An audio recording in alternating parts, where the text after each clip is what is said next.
বৈকংখা সকলোলৈকে নমস্কাৰ জনাইছোঁ। আজি বহুদিনৰ মূৰত পুনৰ এটি টাই ভাষাৰ সম্বন্ধীয় এটা ভিডিঅ' আপোনালোকলৈ প্ৰস্তুত কৰা হৈছে। মজিয়া শব্দটো আপোনালোকে নিশ্চয় শুনিছে।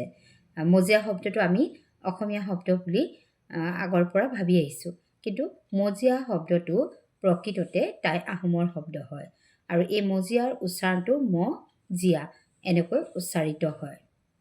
মজিয়া শব্দটো আমি যদি চিলেবলটো ভাঙি দিওঁ তেতিয়া জিয়া হ'ব আৰু এতিয়া মানে হৈছে চৰু। অসমীয়া যিটো আমাৰ প্ৰকৃত শব্দ চৰু, য'ত আমি ভাত ৰান্ধোঁ, এই চৰু শব্দটো বুলি টাই আহোমসকলে কয়। আৰু যি শব্দটো হৈছে খাদ্য বা মানে খাদ্য সংগ্ৰহ কৰি ৰখা যিডোখৰ ঠাই, সেই ঠাইডোখৰক যি বুলি কয়। এনেই সাধাৰণতে যি মানে হৈছে ভঁৰাল, আৰু শব্দটো হৈছে মুকলি ঠাই, য'ত মানে খাদ্য ৰাখি থয় এডোখৰ মুকলি ঠাই, সেই মুকলি ঠাইডোখৰকে মজিয়া বুলি কয়। আৰু এই শব্দটো আমি আগৰে পৰা অসমীয়া শব্দ বুলি লৈ আহিছোঁ, কিন্তু এইটো প্ৰকৃততে টাই আহোমৰে শব্দ হয়। ধন্যবাদ।